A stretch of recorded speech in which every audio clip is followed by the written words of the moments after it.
Let's talk about something that's, well, deeply personal. It's an experience a lot of us are facing, but maybe not talking about much. That feeling of reclaiming a part of our digital world that can sometimes feel like it's slipping through our fingers. This is a deep dive into something called the Sovereign Access Protocol, a way to reclaim your digital life, especially after 60. You know the feeling. There is this very specific, very modern brand of technological humiliation. It's that sinking feeling you get when you're locked out of your own bank account again.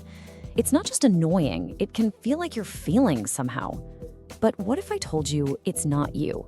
What if the problem is a fundamental design flaw in the very systems we're forced to use? There's a name for this, actually. It's called the password security paradox.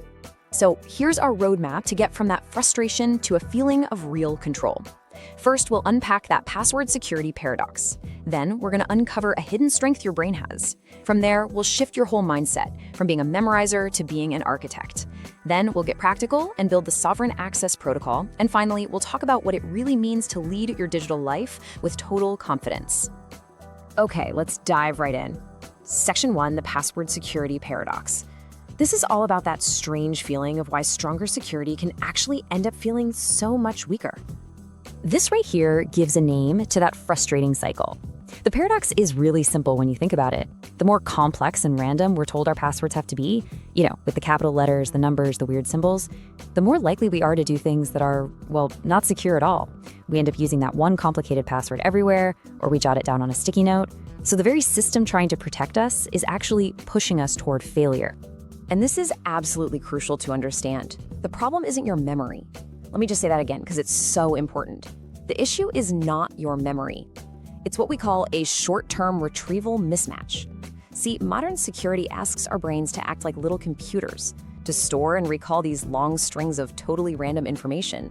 But that's just not what our minds were built to do. So you aren't failing the system is failing you. And get this, there's a real biological thing that happens when you fail. That dreaded red text, password, incorrect, it isn't just an error message. It actually triggers a physiological response in your body. You get a spike in cortisol, the stress hormone, and that can put your brain into a state of fight or flight, which literally locks the very parts of your brain you need to access your memories. It creates this vicious cycle of digital anxiety, where the more you fail, the harder it actually becomes to remember. So, if that's the problem, where do we go from here? That brings us to Section 2. Your brain's hidden strength. We're going to look at the huge difference between what's called working memory and semantic memory. And this is where we stop seeing the brain as flawed and start seeing it for the powerhouse it really is. This right here is the heart of it all. On the left, you've got working memory. Just think of it like a little temporary sticky note in your brain. It's made to hold a couple pieces of random data, like XP9LQ, for just a few seconds. This is the system that modern passwords force us to use. And yeah, it can decline a bit as we get older. But look over on the right.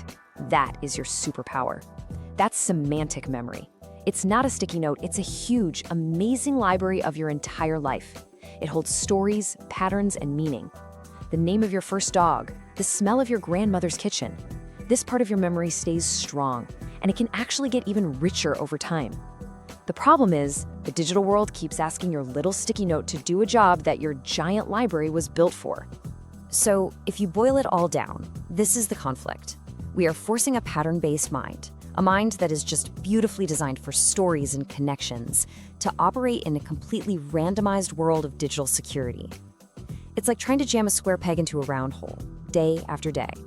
That friction, that frustration you feel, it's not just understandable, it's the completely logical result of this mismatch. And there's even a technical term for the exhaustion that this causes: cognitive task saturation. It's that feeling of just being completely swamped by meaningless data. It creates this mental friction, this anxiety that just makes you want to throw your hands up.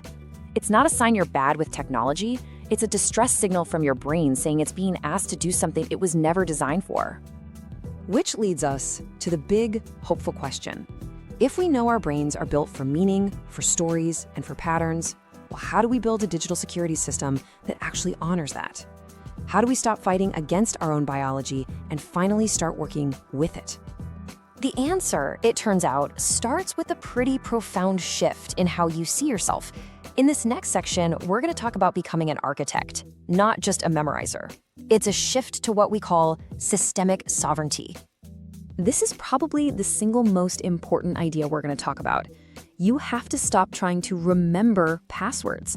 That game is rigged against you from the start. Instead, you need to start architecting access. Think about that.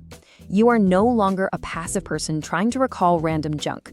You become the designer, the architect of your own secure, logical, and repeatable system for getting into your own digital life. And that leads to this powerful new definition. We're always told a strong password is one that's super complex. But let's change that right now. The strongest password is the one you can replicate whenever you need to without that cortisol spike.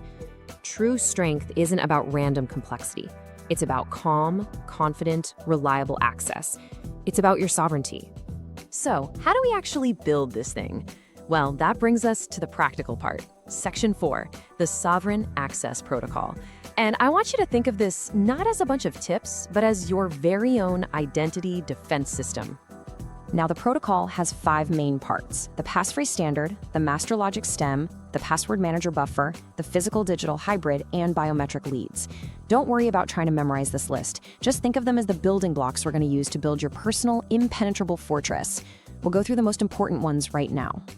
Let's start with the foundation, the passphrase standard. So instead of a random string of nonsense like G3 #ZP/KZ, you use a phrase that creates a really vivid picture in your mind, something like green grass in July. You can see it, you can almost feel it. This works because it taps directly into that powerful semantic memory of yours. You're not trying to memorize data anymore. You're recalling a tiny little story. And this isn't just a nice idea, it's backed by solid science. Visual imagery makes your memory 300% more reliable. 300%! Just by switching from random characters to a visual phrase, you are working with your brain's natural design. You are tapping into that hidden strength we talked about and just dramatically boosting your chance of calm, confident success. Now, here's how you make this system work for everything, with something called the master logic stem. You pick a stable core from your semantic memory, something that will never ever change for you, like Rex, the name of your first dog. Then, you just apply one simple, consistent rule: add a site modifier. So for Amazon, it's Rex Amazon. For your bank, say, Chase, it's Rex Chase. The principle here is just brilliant in its simplicity. You've just reduced your mental load from dozens of unique passwords down to one core concept and one simple rule. You're not memorizing anymore, you're running a system. And those other components we mentioned, they're just there to help you out. Think of them as your assistants. A password manager can be a great digital vault for all those low-stakes websites. A little physical ledger kept somewhere super safe, like a home safe, is an amazing backup. And biometrics, your fingerprint, your face, those are your most natural keys. Anytime a site offers them, use them. These tools are there to support your system. They don't replace your control. And that brings us to our final section, leading your digital life. This is really about adopting this new empowered mindset for the long haul. I really want this message to sink in. Your struggle with passwords in the past, it's not a weakness.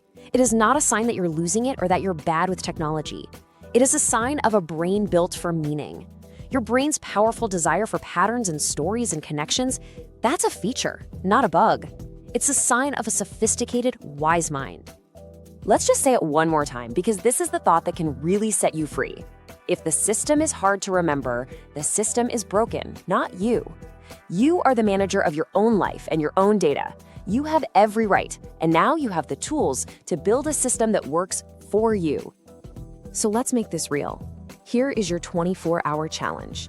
First, just identify one online account, the one that always drives you crazy. Second, go in and change that password to a visual passphrase. Third, build it using your new master logic stem. And fourth, and this is the most important part, I want you to feel that shift. Feel that anxiety just drain away and feel like it replaced by the calm confidence of being in complete control. Because that's the whole point, to audit the logic of these systems we're all forced to use, to anchor your new system in the deep strength of your own life experience, and to lead your life with the digital sovereignty that you have absolutely earned. You are the architect. You're in control.